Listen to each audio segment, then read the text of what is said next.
Theme number 13 और महात्मा गांधी का ये लेसन है। बच्चों बार बार आप ये पढ़ते रहते हैं अखबारों में कि सीबीएसई ने कुछ पैटर्न चेंज कर दिया है।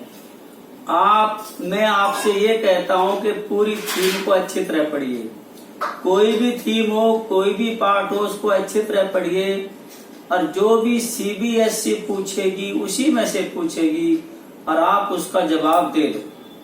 कैसा भी क्वेश्चन हो, छोटा हो, बड़ा हो, ज्यादा अंक का हो, कम अंक का हो, आप उसमें से जो भी पूछे उसका आंसर दे दो। इसमें क्या बड़ी बात है। आप पूरी थीम अगर आपके दिमाग में क्लियर है तो उसका उत्तर आप आराम से दे सकते हैं। जिस एंगल से भी सीबीएसई पूछती है उसका जवाब आप लिख सकते हो। तो पहला क्वेश्चन है कि महात्मा गांधी का सत्याग्रह क्या है, किसे कहते हैं सत्याग्रह। तो सत्याग्रह जो महात्मा गांधी का है, रिक्वेस्ट विद ट्रूथ, यानी सच्चाई प्लस आग्रह, या आप इसको ये भी कहते हैं सत्य प्लस अहिंसा। अहिंसा का अर्थ है मारधाड़ नहीं करनी। तो सत्याग्रह महात्मा गांधी का पूरे के पूरे आंदोलन में सबसे बड़ा हथियार रहा है। यही महात्मा गांधी का सबसे बड़ा हथियार था जिसका पूरी दुनिया लोहा मानती थी, शांति का दूत कहा जाता था। अब प्रश्न अगला ये है कि महात्मा गांधी दक्षिणी अफ्रीका में कितने दिन रहे, कितने साल रहे। लगभग 22 साल रहे। 1893 से 1893 से लेकर के और लगभग 1915 तक महात्मा गांधी ने दक्षिणी अफ्रीका में रह करके काले और गोरे के खिलाफ जो रंग भेद की नीति वहां पर थी, अंग्रेजी शासन वहां पर एक बहुत बड़ा भेदभाव कर रहा था, अफ्रीका के लोगों के साथ अन्याय कर रहा था। तो इस काले और गोरे के भेद को मिटाने के लिए महात्मा गांधी ने एक आंदोलन वहां पर चला लंबे अरसे तक, लगभग 22 साल। अगला क्वेश्चन है महात्मा गांधी भारत में कब आए। महात्मा गांधी भारत में जनवरी 1915 में आए। जनवरी 1915 में महात्मा गांधी हमारे देश में आ गए थे। अगला क्वेश्चन है महात्मा गांधी के राजनीतिक गुरु कौन थे। राजनीतिक गुरु थे गोपाल कृष्ण गोखले। गोपाल कृष्ण गोखले ने महात्मा गांधी को लगभग 1 साल तक पूरे देश का भ्रमण कराया। यहाँ की गरीबी, यहाँ का अन्याय, यहाँ का अत्याचार, वो सब कुछ महात्मा गांधी को सिखाया, क्योंकि महात्मा गांधी को इससे पहले इस देश की नॉलेज थी ही नहीं। अब हम 1915 में महात्मा गांधी भारत में आ गए। 1 साल तक उन्होंने भ्रमण किया। अब हम 1916 पे आ जाते हैं।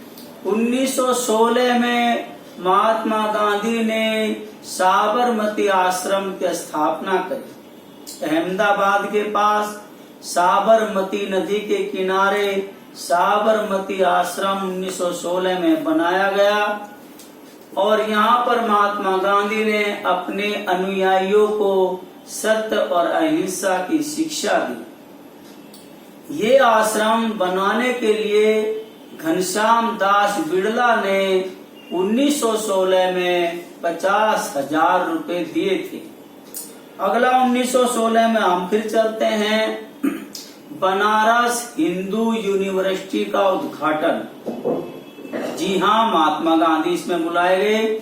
महात्मा गांधी ने 1916 में बनारस हिंदू यूनिवर्सिटी का उद्घाटन किया और यहाँ पर महात्मा गांधी ने 2 बात कही जो आज तक भी हैं कि यहाँ पर केवल डॉक्टर्स, इंजीनियर्स, शेठ, साहूकार, बड़े बड़े वीआईपी बैठे हुए हैं, गरीब तबका तो यहाँ नजर आ ही नहीं रहा है। तो देश को आप कैसे आजाद करोगे। देश की आजादी की लड़ाई कैसे लड़ोगे? जब तक उनको एक तरह से झाड़ लगाई महात्मा गांधी ने कि जब तक आप गरीबों से नहीं जुड़ोगे, देश को आजाद कराने की कोशिश सफल नहीं होगी। एक तरह से महात्मा गांधी को वीआईपी के प्रति एक तरह से ये झाड़ थी। उसके बाद वहीं से बनारस से ही महात्मा गांधी को कुछ लोग, कुछ किसान चंपारण ले जाते हैं। चंपारण बिहार में है, वहाँ जबरदस्ती किसानों से नील की खेती करवा रहे। ये भी 1916 है, चंपारण आंदोलन 1916। ये हेडिंग डालना आप। यहाँ महात्मा गांधी ने यहाँ पर यानी किसानों से यहाँ पर जबरदस्ती नील की खेती करवा रहे थे। जो यूरोप के बागान मालिक थे, यूरोप के बागान मालिक यहाँ के किसानों से जबरदस्ती नील की खेती करवाते थे। तो महात्मा गांधी ने इसका विरोध किया और बीच में दोनों के समझौता हो गया।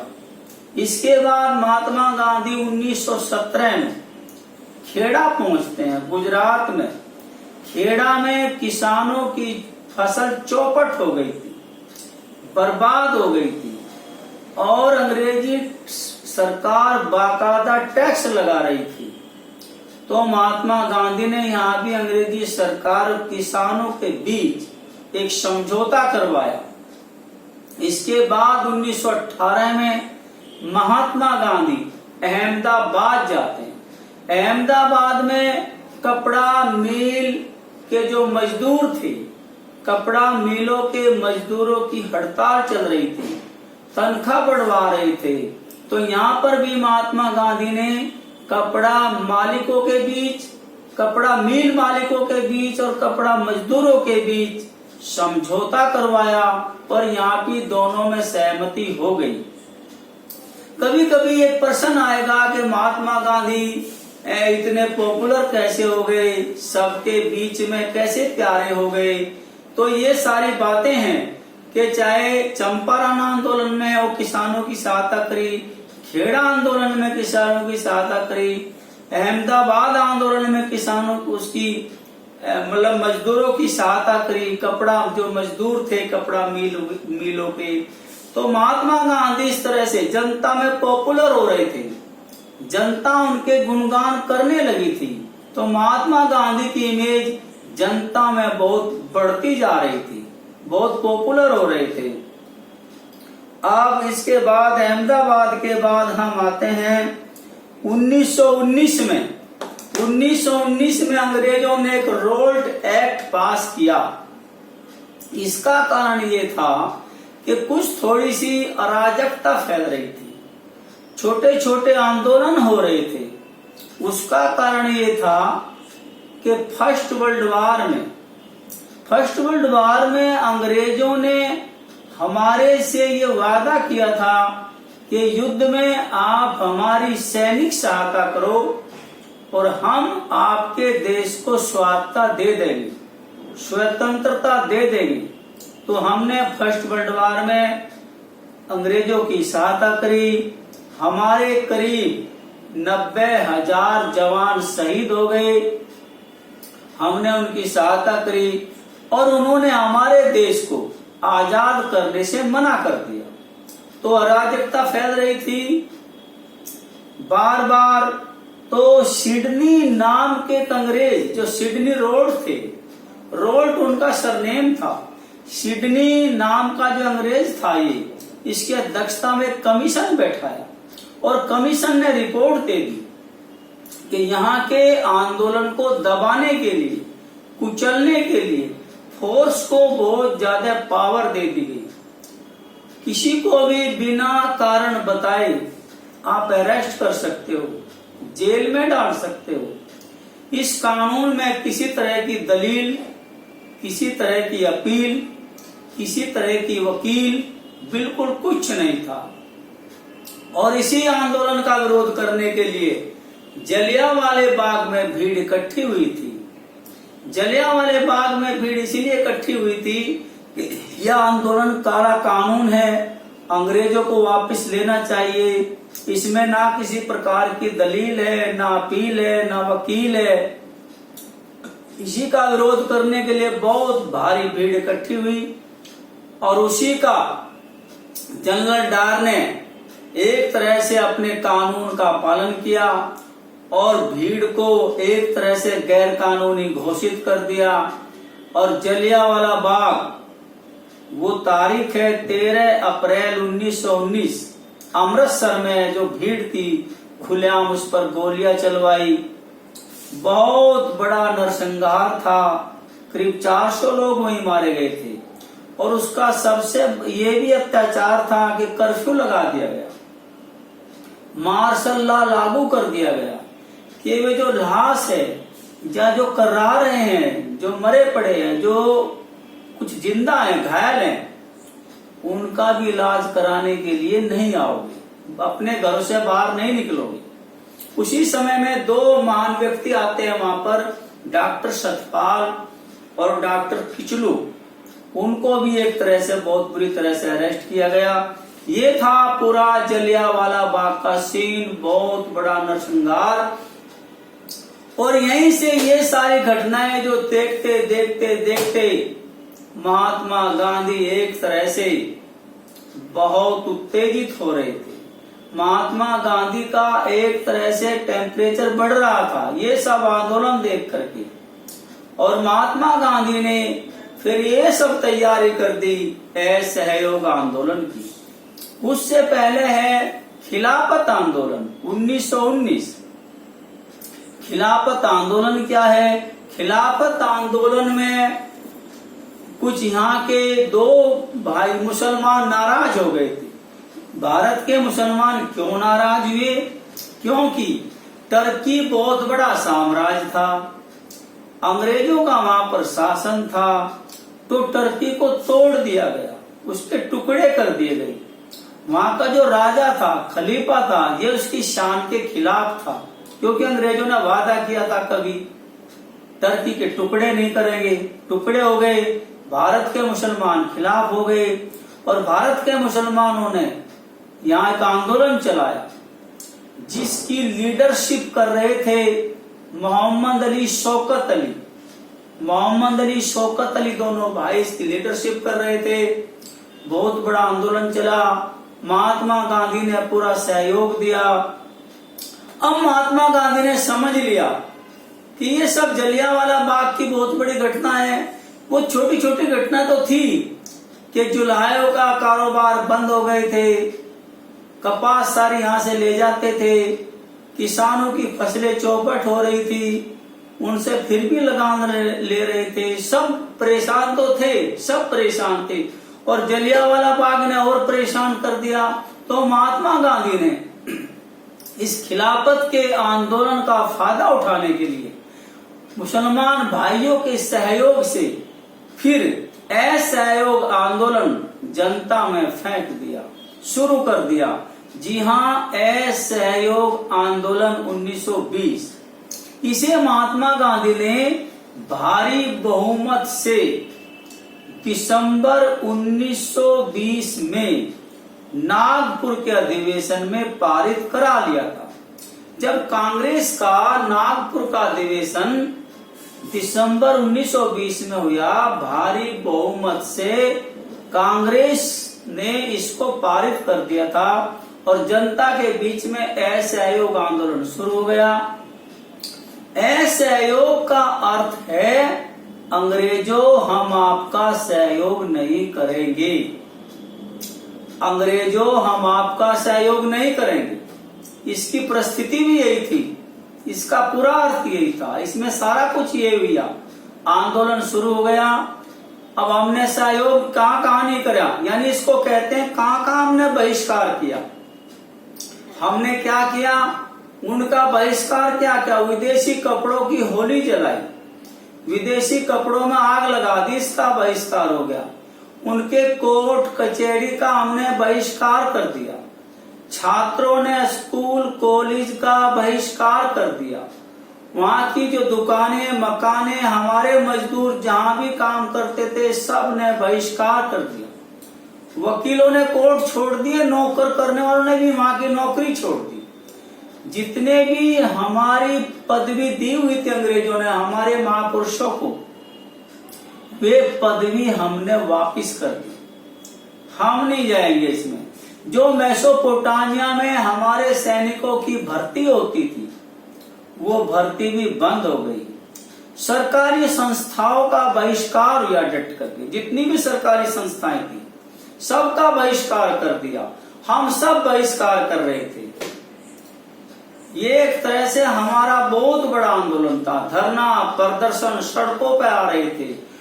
देश का 1857 के बाद बहुत बड़ा आंदोलन था। और फिर हमने क्या क्या किया, रचनात्मक कार्य क्या क्या किए। अपने स्कूल हमने खोले, अपने बच्चों को शिक्षा दी उसमें। अपने कोर्ट कचहरी हमने खोले, उनमें हमने न्याय किया जनता का। हमने अपना कारोबार चलाया खुद, स्कूल भी खोले हैं, कोर्ट भी खोले हैं। हमने अपने कारोबार यानी क्या क्या किया हमने, हम अपना कारोबार करने लगे कि विदेशी कपड़ों की होली तो हमने जला दी, लेकिन हम चरखा चलाएं और चरखे में कपड़ा बुनो, अपना कपड़ा अपनाओ, स्वदेशी कपड़ा अपनाओ, अपना बुना हुआ कपड़ा पहनो। ये हमने रचनात्मक कार्य किए इस आंदोलन में। और कभी कभी आता कि यह आंदोलन फिर बहुत बड़े पैमाने पर चल रहा था और अचानक क्यों बंद हो गया। अचानक बंद होने का कारण ये है कि महात्मा गांधी सत्याग्रह को पसंद करते थे कि हिंसा बिल्कुल नहीं होनी चाहिए, मारधाड़ नहीं होनी चाहिए। तो गोरखपुर जिले में चोरा चोरी नामक स्थान पर कुछ भीड़ उग्र हो गई, गुस्सा आया और वहां पर एक थाने में, जो चोरा चोरी नाम का थाना है गोरखपुर जिले का, नेपाल के बिल्कुल नीचे, वहां पर एक थाने में सिपाहियों को इकट्ठा करके अंदर बंद कर दिया और उनमें आग लगा दी। लगभग 21 सिपाही जल करके मर गए। और जब महात्मा गांधी को पता लगा कि वहां पर वो हिंसा हो गई है, हिंसक वारदात हो गई है, तो महात्मा गांधी ने 5 फरवरी 1922 को यह आंदोलन बंद कर दिया। और क्योंकि भीड़ पूरे देश में उग्र थी और इन सब बातों को लेकर के बहुत सारे लोग महात्मा गांधी के खिलाफ हो गए, तो ये था बंद करने का कारण। और कभी कभी आता है इस आंदोलन का महत्व क्या था, वो आपने देख ही लिया कि 1857 के बाद सबसे बड़ा आंदोलन था, जिसमें अंग्रेजों ने काफी दमनकारी कार्रवाई भी की। लोग, मजदूर, किसान, मजदूर, सेठ, साहूकार सभी सड़कों पर आ गए थे। बहिष्कार हो गया था और अंग्रेजों को लगने लगा था जिस तरह से लोग सड़कों पर आ रहे हैं और महात्मा गांधी खुलेआम कह रहे हैं कि ये चरखा शुरू करो। मशीनों ने मजदूरों को सड़कों पर फेंक दिया है, तो सभी लोग सड़कों पर आ रहे थे। तो ये यानी अंग्रेजों की नींव हिल गई थी, अंग्रेजी सरकार की नींव हिल गई थी कि इस देश को दबाए रखना, इस देश को लंबे समय तक गुलाम रखना अब शायद आगे नहीं चलेगा।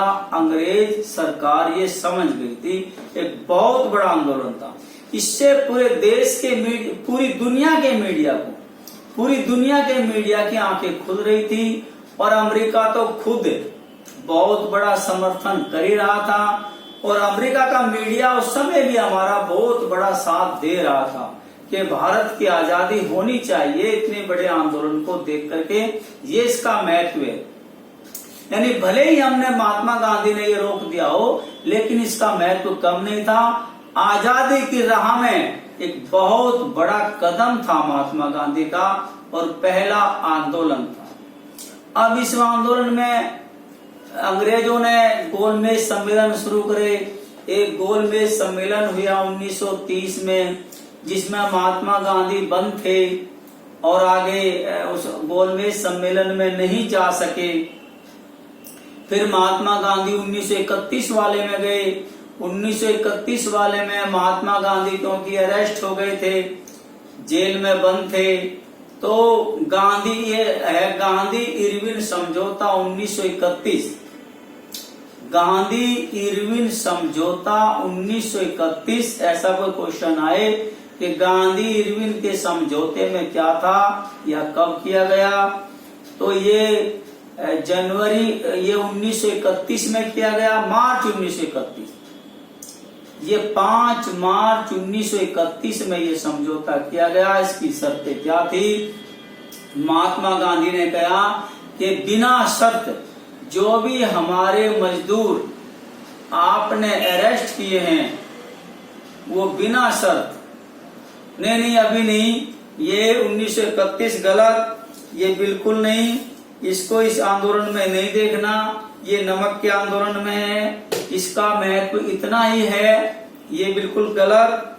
और आगे हम चलते हैं 1922 और 23 इस आंदोलन। महात्मा गांधी का अगला है कॉमनर अवार्ड, यानी पूना पैक्ट भी इससे जुड़ा हुआ है। अंग्रेजी सरकार ने दलितों को कुछ अलग से पृथक निर्वाचक मंडल दे दिया था और इसी का विरोध करने के लिए महात्मा गांधी ने पूना में 1932 में स्ट्राइक कर दी। अंबेडकर ने उसको नींबू पानी पिला करके भूख हड़ताल समाप्त हो गई। ये पूना पैक्ट 1932 है। इसके बाद हम चलते हैं क्रिप्स मिशन भारत क्यों आया। क्रिप्स मिशन भारत क्यों आया, इसकी शर्तें क्या थी? क्रिप्स मिशन जो भारत आया है, क्रिप्स मिशन जो भारत आया है, इसके एक जो इसके हेड थे वो थे स्टेफोर्ड क्रिप्स। स्टेफोर्ड क्रिप्स एक तरह से सेकंड वर्ल्ड वॉर में जापान भारत की सीमाओं पर बढ़ रहा था, अमेरिका हमारी आजादी का समर्थन कर रहा था, तो यहाँ पर सैनिक सहायता पाने के लिए, भारत का सहयोग पाने के लिए स्टेफोर्ड क्रिप्स की अध्यक्षता में क्रिप्स मिशन आया। और क्रिप्स मिशन ने यहाँ पर कुछ सुझाव दिए कि आपके लिए हम ये सुझाव लेकर के आए हैं, क्योंकि अमेरिका दबाव डालता था। क्या सुझाव थे उसके? कि आप यहाँ पर संविधान बनाने वाली सभा का निर्माण करो, संविधान बनाने वाली सभा का निर्माण हो, और इस संविधान बनाने वाली सभा में यहाँ की रियासतों के भी मेंबर हो, और रियासतों को ये छूट भी दे दी कि वो संविधान बनाने वाली सभा में शामिल हो या ना हो, ये उनकी मर्जी है। ये है स्टेफोर्ड क्रिप्स का कमाल, इसे कहते हैं ये क्रिप्स मिशन। ये इसने सुझाव दिए। अब हम आते हैं लाहौर अधिवेशन 1929।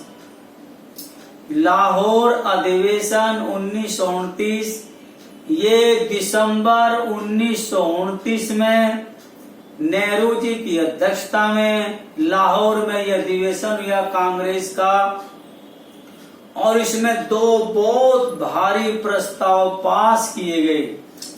एक तो इसमें साफ साफ कह दिया गया कि भारत अब पूर्ण स्वतंत्रता की मांग करेगा। इससे पहले कांग्रेस का उद्देश्य देश को पूर्ण स्वतंत्रता दिलाना नहीं था, केवल इतना ही था कि स्वायत्तता मिले, हम धरना प्रदर्शन करते रहे। पूर्ण स्वराज्य की मांग का प्रस्ताव इससे पहले नहीं था। तो इस अधिवेशन में ये पास हो गया, कांग्रेस ने पास कर दिया कि हमें पूर्ण स्वराज चाहिए। और वो वहीं पर लाहौर में ही रावी नदी के किनारे ही 26 जनवरी 1930 को 26 जनवरी 1930 को पूर्ण स्वराज दिवस लाहौर में ही रावी नदी के किनारे मनाया, 26 जनवरी 1930। इसीलिए जब भारत का संविधान लागू हुआ और 1950 आ गया, तो हम 26 जनवरी का ही दिन ढूंढ रहे थे। ये भारत के इतिहास में बहुत महत्वपूर्ण दिन है, 26 जनवरी 1930। तो 26 जनवरी 1950 को ही हमने भारत का संविधान लागू किया। एक तो ये महत्वपूर्ण था। दूसरा मुद्दा महत्वपूर्ण, नमक का आंदोलन। नमक का आंदोलन हमने इसमें पास कर दिया कि एक नमक के खिलाफ एक आंदोलन चलाया जाएगा। अब हम आपको नमक के आंदोलन का ही जिक्र करते हैं। नमक का आंदोलन 1930 या डांडी मार्च 1930 या सविनय अवज्ञा आंदोलन 1930, ये बहुत बड़ा मुद्दा था महात्मा गांधी के लिए। कभी कभी हम कहते हैं कि ये नमक का आंदोलन इतना बड़ा मुद्दा क्यों बना। मुद्दा बनने का ये कारण था कि नमक हर घर की जरूरत होती है, हर गृहिणी की जरूरत होती है। और अंग्रेजों का ये काला कानून था, क्योंकि एक लॉ पास कर दिया कि भाई आप समुद्र से नमक नहीं बना सकते, आप नमक नहीं बना सकते, और हम केवल अंग्रेजी सरकार नमक बनाएगी, आपको बहुत महंगे दामों पर बेचेगी, और बाई चांस आप नहीं लोगे इस नमक को तो अंग्रेजी सरकार उसको जमीन में दबा देगी, लेकिन आपको फ्री नहीं देगी और आप बनाओगे भी नहीं। ये देश हमारा है, हमारा कानून चलता है, आपका यहाँ कुछ नहीं है, आप बिल्कुल नमक बनाओगे नहीं। तो महात्मा गांधी ने इसका विरोध करने के लिए इसी तरह से यह आंदोलन चलाया। यानी महात्मा गांधी ने समझ लिया कि ये मुद्दा महत्वपूर्ण इसलिए है कि हर घर की जरूरत है नमक, और इसमें मेरे साथ आएंगे। जैसे असहयोग आंदोलन चला ऐसे ये चलेगा। मैंने आपको 3 नाम बता दिए, सविनय अवज्ञा आंदोलन, डांडी मार्च या नमक आंदोलन। अब ये यात्रा महात्मा गांधी साबरमती आश्रम से शुरू करते हैं। 12 मार्च 1930 साबरमती आश्रम से यात्रा शुरू होती है और लगभग 320 किलोमीटर की यात्रा है, जो डांडी नामक स्थान पर पहुंचते हैं। डांडी भी गुजरात में, ये अरब सागर के किनारे, जहां पर बारडोली खेड़ा को होते हुए जाते हैं। डांडी बिल्कुल अरब सागर के किनारे गुजरात में ही लगता है। वहीं पर जाकर के गांधी जी नमक बनाते हैं और अंग्रेजी कानून को तोड़ देते हैं। अब वो तो होना ही था, गांधी जी और उसके सब साथियों पे लाठी डंडे बरसते हैं, गिरफ्तार हो जाते हैं। इस तरह से ये सब दमनकारी चक्कर तो अंग्रेजी सरकार चलाती है, लेकिन बहुत बड़ा मुद्दा था एक तरह से ये कि गांधी जी के साथ सब थे इसमें, और ये बहुत बड़ा मुद्दा बना। अब इसमें आता है वो जो मैंने आपको पहले जिक्र कर दिया, उसको छोड़ देना, कि इसमें ही फिर आता है वो कि यहीं पर अंग्रेजों ने कहा, महात्मा गांधी को जेल से बाहर कर दिया कि आप गोलमेज सम्मेलन लंदन शहर में जो हो रहा है, गोलमेज सम्मेलन अटेंड करो। इसलिए महात्मा गांधी को जेल से रिहा कर करके मीटिंग हुई, और यही है गांधी इरविन समझौता। इसको यहाँ पर इस संदर्भ में आपको देखना है। गांधी इरविन समझौता 1931 ये यहाँ पर होता है, और गांधी जी और यहाँ का जो वायस राय है लॉर्ड इरविन, उसकी वार्तालाप होती है, और गांधी जी शर्त रखते हैं कि मेरे सभी साथियों को रिहा किया जाए, जिन पर मुकदमे चल रहे हैं वापस लिया जाए, जो भी मुकदमे चल रहे हैं वापस लिया जाए। और ये गांधी जी की सारी बातें लॉर्ड इरविन ने मान ली। जिन पर खतरनाक मुकदमे थे उनके चलते रहेंगे, बाकी सभी साधारण मुकदमे वापस हो जाएंगे, सब जेल से रिहा हो जाएंगे। और जो महिलाएं शराब की दुकान पर, अफीम की दुकान पर, विदेशी कपड़ों की दुकान पर धरना प्रदर्शन करना चाहती हैं, वो कर सकती हैं। महात्मा गांधी को परमिशन मिल गई और महात्मा गांधी लंदन शहर में 1931 की कॉन्फ्रेंस अटेंड करने के लिए चले गए। तो ये है गांधी इरविन समझौता। अब नमक महत्वपूर्ण मुद्दा क्यों है ये भी मैंने आपको बता दिया। अब इसमें ये है कि इस आंदोलन की और असहयोग आंदोलन में अंतर है। अंतर थोड़ा सा ये है कि इसमें महिलाएं खुल करके सामने आई थी। उस समय एक समाज सेविका थी कमला देवी चट्टोपाध्याय। कमला देवी चट्टोपाध्याय ने खुला महात्मा गांधी को कहा कि इस आंदोलन को आप पुरुषों तक ही क्यों सीमित रख रहे हो, इसे महिलाओं तक भी करो। तो इस आंदोलन में खुलेआम महिलाओं ने शराब की दुकानों पर, अफीम की दुकानों पर, विदेशी कपड़ों की दुकानों पर खुलेआम धरना प्रदर्शन दिया।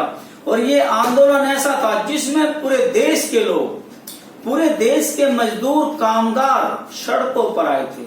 असम के चाय बागान के मजदूर भी सड़कों पर थे।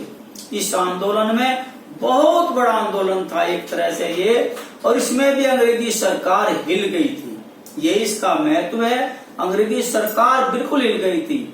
और अमेरिका तो समर्थन कर ही रहा था, इंग्लैंड की मजदूर दल भी हमारा समर्थन कर रहा था, और बहुत बड़ा पैमाने पर यहाँ पर समझ, यानी इसमें लगभग, इस आंदोलन में लगभग 60,000 लोग तो गिरफ्तार हुए थे।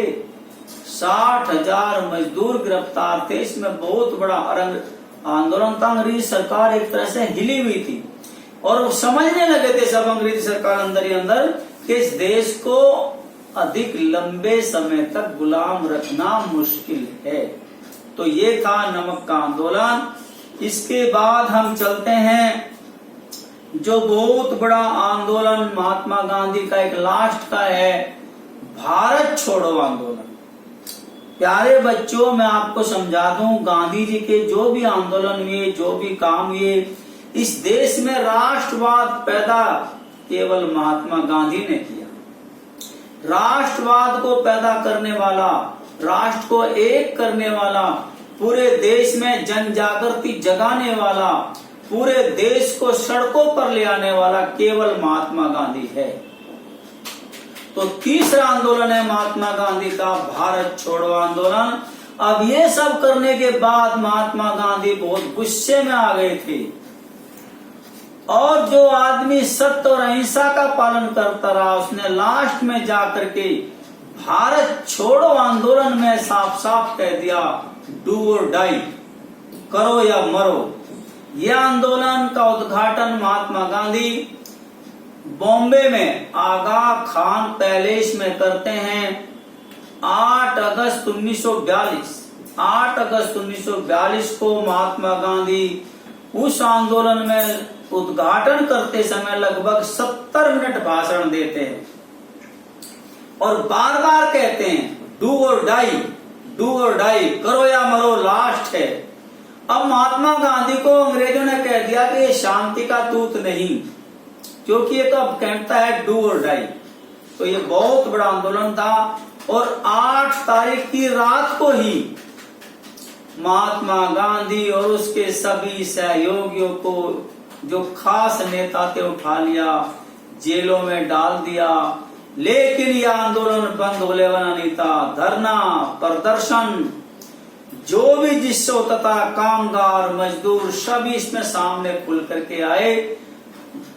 जैसे राष्ट्रवादी उस समय के नेता थे जयप्रकाश नारायण, जयप्रकाश नारायण जैसे नेता इसको भूमिगत होकर के अंडरग्राउंड ही चलाते रहे। बहुत बड़ा आंदोलन चला, लेकिन अंग्रेजों की दमनकारी नीति ने ये फेल हो गया, एक तरह से फेल हो गया, असफल हो गया। लेकिन इसका महत्व कम नहीं था। अब हमें अंग्रेजों को लगने लगा था कि अब देश को आजाद करना ही पड़ेगा। अंग्रेजी सरकार की नींव हिल गई थी, पूरी इंग्लैंड जाग गई थी, अमेरिका तो पहले से जागा हुआ था, जो लगातार समर्थन कर रहा था कि भारत को आजाद क्यों नहीं किया जाता, भारत को आजाद जल्दी करो। तो ये सब, इस आंदोलन का भी अपने आप में बहुत बड़ा महत्व है। भारत छोड़ो आंदोलन 1942, ये सब महात्मा गांधी का बहुत बड़ा बलिदान था। अब मैं आपको आगे आगे और बता दूं कि महात्मा गांधी की दूसरी तरफ का, ये तो राजनीतिक पहलू हो गया। कभी कभी आता है महात्मा गांधी ने सारा रूपांतर कैसे कर दिया, ये राजनीतिक पहलू है। महात्मा गांधी का सामाजिक पहलू भी है। सामाजिक पहलू में क्या है? बच्चों की शादी मत करो, बड़े होने के बाद करो। जातिवाद का विरोध महात्मा गांधी पूरी जिंदगी करते हैं। जातिवाद का विरोध महात्मा गांधी पूरी जिंदगी करते। जाति पाति नहीं होनी चाहिए, छुआछूत नहीं होनी चाहिए, सबको समानता का अधिकार है, सबको स्वतंत्रता का अधिकार है। ये महात्मा गांधी का सामाजिक पहलू है। दिल्ली में एक मंदिर है, मंदिर मार्ग पर बिरला मंदिर, बिरला मंदिर के नाम से उसको जानते हैं। और वहां पर महात्मा गांधी ने उद्घाटन किया था।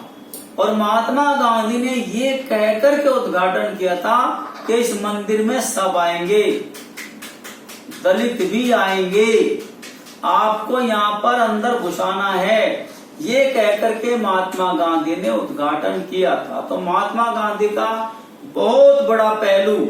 और आप ये तो आजकल देख ही रहे हैं, बहुत बड़ा जो अभियान है सफाई अभियान। सफाई अभियान 2 अक्टूबर को जो शुरू हुआ था, ये भी महात्मा गांधी का बहुत बड़ा पहलू था।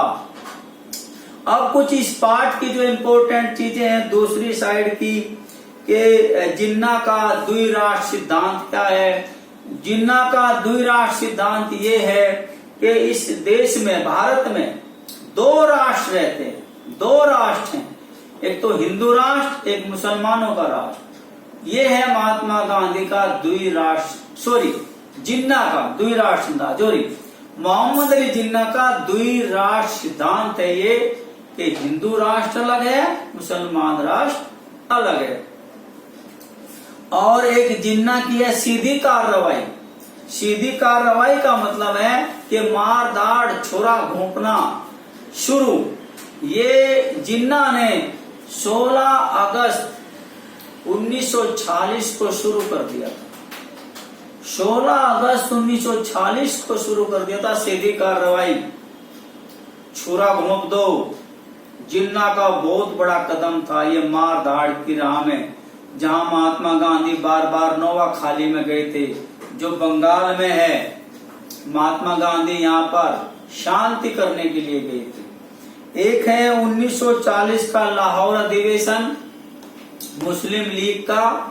आपको मैं बता दूं कि मुस्लिम लीग की स्थापना 1906 में हुई थी।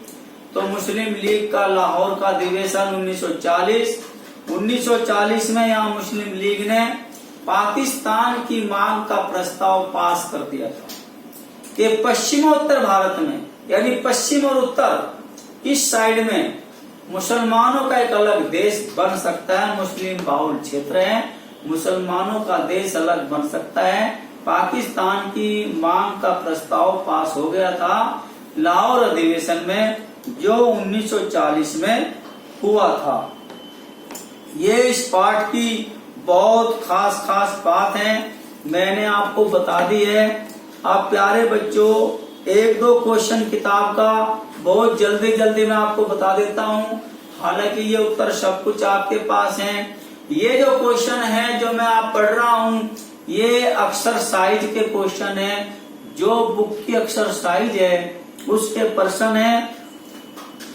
पहला प्रश्न है, महात्मा गांधी ने खुद को आम लोगों जैसा दिखाने के लिए क्या किया।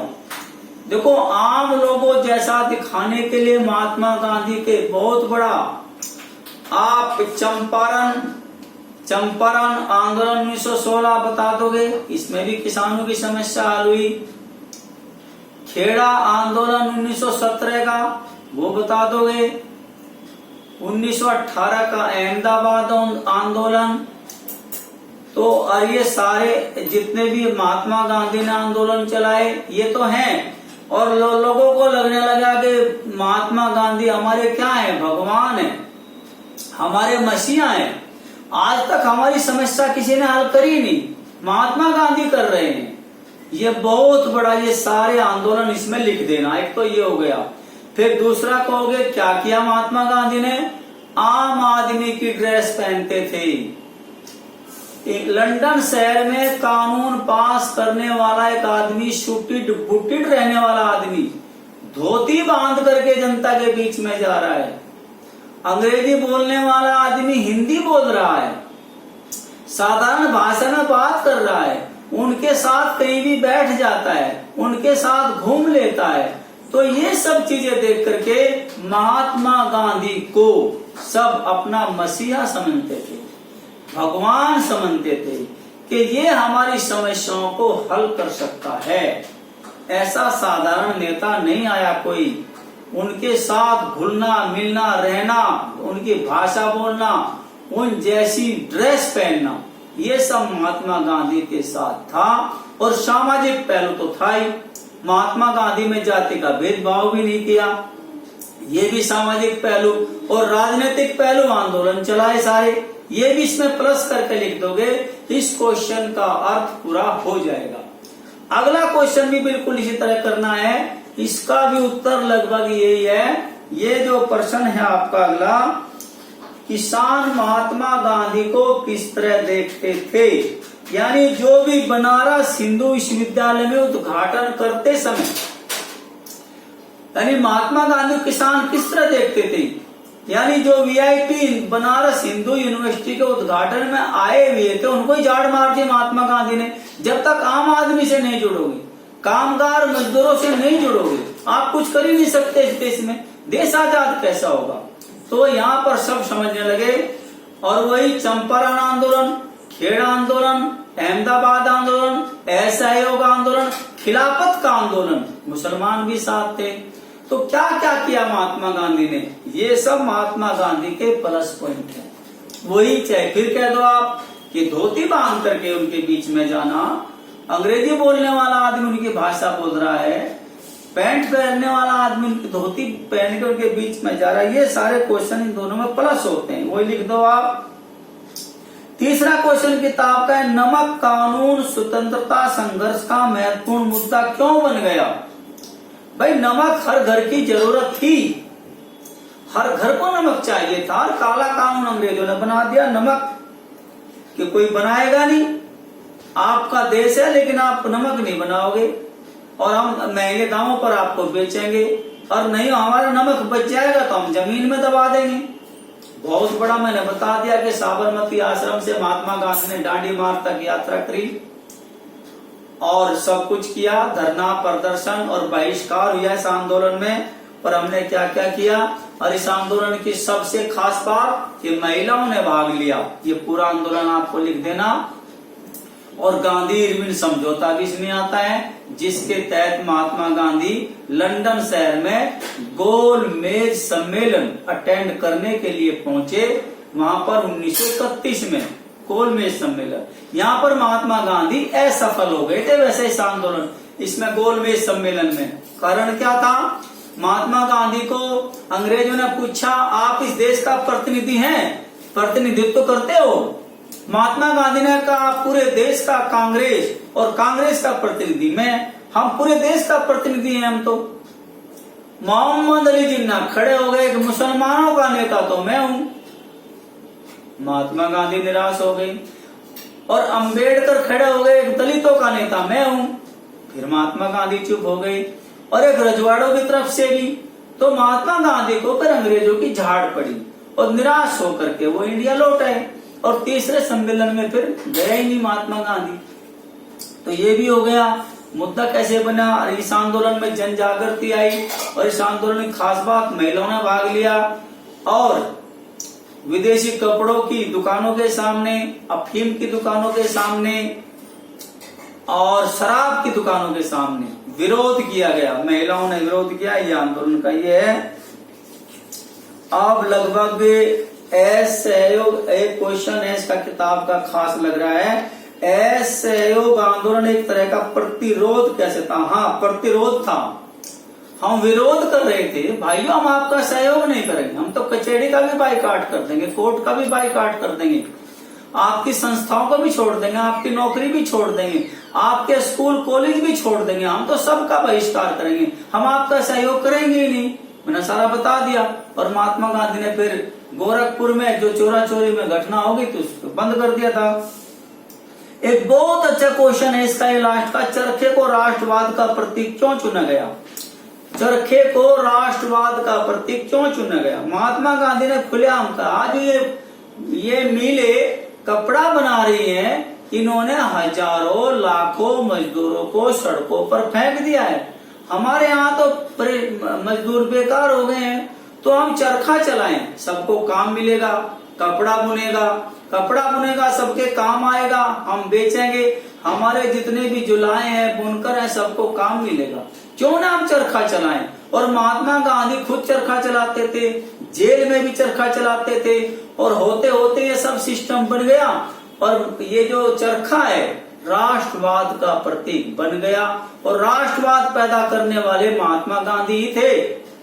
एक झंडे के नीचे, एक डंडे के नीचे देश को ला करके खड़ा करना ये केवल महात्मा गांधी ने किया। तो महात्मा गांधी के बारे में मैंने बहुत कुछ आपको कह दिया है। अब यहीं पर ये पाठ बहुत कुछ समाप्त करते हैं, सब कुछ मैंने बता दिया है। अब ये हेडिंग्स, इंपॉर्टेंट लाइंस आप याद करें सारा, कहीं से कुछ भी आ जाए, सीबीएसई किसी भी ढंग से पूछे, मैंने पूरी थीम इस पार्ट में डाल दी है। ये बड़े अच्छे ढंग से आपको देखना है। महात्मा गांधी के बारे में कुछ नहीं छोड़ा है। बस all the best, God bless you. हमेशा आप पढ़ते रहें, हंसते रहें। धन्यवाद।